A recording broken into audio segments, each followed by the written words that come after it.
George Washington, the reluctant revolutionary. History is often told in sweeping, decisive strokes, great men making bold choices at pivotal moments. But for George Washington, the path to revolution was not born of desire or ambition. It was forged in hesitation, doubt, and a deep internal conflict between duty and personal restraint. Washington was not the type to lead a rebellion out of passion.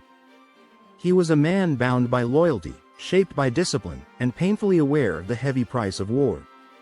And yet, it was precisely this caution, this reluctance, that made him the revolution's indispensable leader. Early hesitation. Loyal to the crown. Before the idea of an American republic even took root, George Washington was a loyal British subject. Born into Virginia's colonial elite in 1732, Washington's youth was shaped by the customs, politics, and expectations of British society.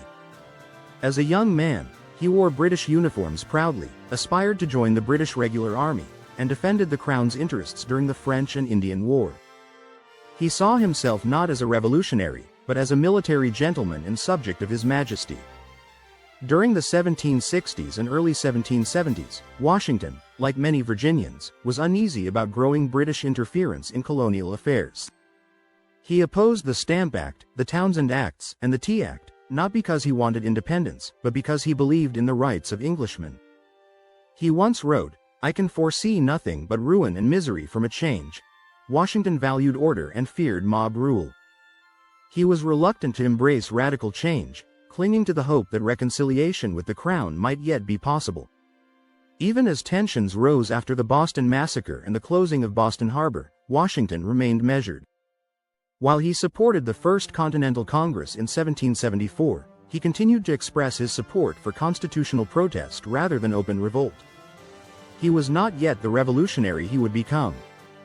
Moment of choice. From Braddock's defeat to commander-in-chief. Washington's military education came not from textbooks, but from blood-soaked battlefields. His service in the French and Indian War, especially at the disastrous Battle of the Monongahela in 1755, taught him critical lessons about leadership, discipline, and British military arrogance. He had witnessed firsthand how the mighty British Army could collapse under poor leadership, and how colonial officers were often ignored or disrespected. Though disappointed by his rejection for a royal commission, Washington did not immediately turn away from the crown. Still, the seeds of disillusionment had been planted. By the time the Second Continental Congress convened in 1775, he had begun to see that the colonial cause might require more than polite protest. When armed conflict erupted at Lexington and Concord, Washington again showed restraint. But this time, the call to arms was louder. The colonies needed leadership, unity, and someone who could command respect from North and South alike. With his stature, experience, and reputation, Washington was the logical choice. When offered command of the Continental Army in June 1775, he accepted, but with visible reluctance. In a letter to his wife Martha, he confessed, "I bid adieu to happiness, to domestic ease, and to everything dear to me." These were not the words of a glory-hungry general. Washington stepped forward not with confidence, but with the weight of the world on his shoulders. His appointment was the revolution's turning point, and his moment of no return. Burden of command. Doubts at Morristown and Valley Forge. From the moment he took command, Washington was thrust into a seemingly impossible role, leading a poorly trained, under-equipped, and often divided group of colonial militias against the world's most powerful empire. His wartime leadership was not a march of continuous triumphs, but a series of brutal setbacks, exhausting endurance, and moral tests. One of the most harrowing periods of the war came in the winters at Morristown, 1777–78, and Valley Forge, 1777–78. At Morristown, snow blanketed the ground as supplies vanished. Disease swept through the camps. Desertions rose. Congress was distant and often unresponsive. Washington's letters revealed deep frustrations and private fears. He wrote, "Our troops are again naked. The patience of the soldiers is exhausted." At Valley Forge, Washington saw men freeze to death for lack of boots, clothing, and food. He watched his army crumble in morale and spirit. Many urged him to abandon the post, but he held firm. What made Washington different from others was his ability to project calm, even when he felt none.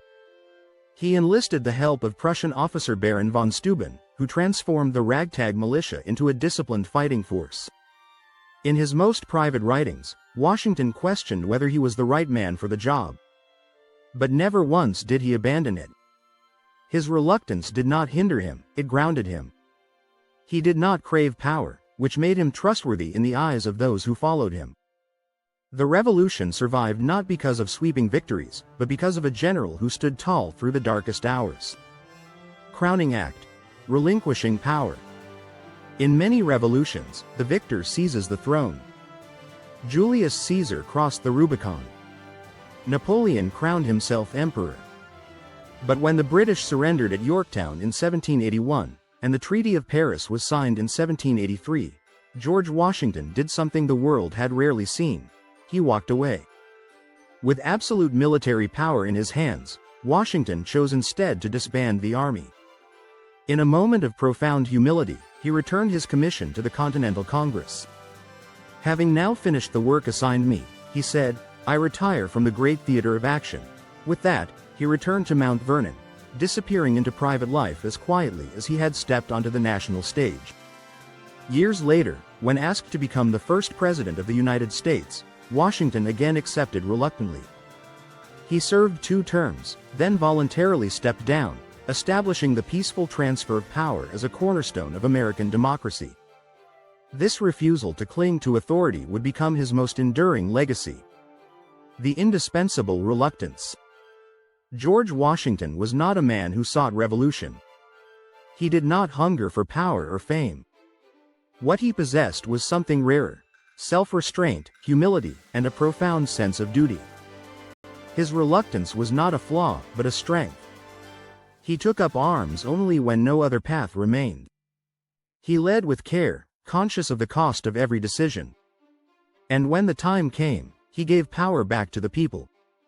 Washington's story teaches us that real leadership isn't loud. It is thoughtful, burdened, and deeply moral. He was the reluctant revolutionary, but the one without whom the revolution might have failed. And in that reluctance, he showed the world what true greatness looks like. George Washington didn't chase the revolution. He carried it on his back when no one else could. From the snowy misery of Valley Forge to the quiet dignity of stepping down from power, his story isn't about ego. It's about duty, sacrifice, and unmatched leadership. If you found this story powerful, don't forget to like the video, subscribe to the channel, and ring the bell so you never miss a moment in history that still shapes our world today. Drop a comment below. What surprised you most about Washington's journey? Thanks for watching, and as always, history isn't just about the past, it's about understanding the choices that built our future.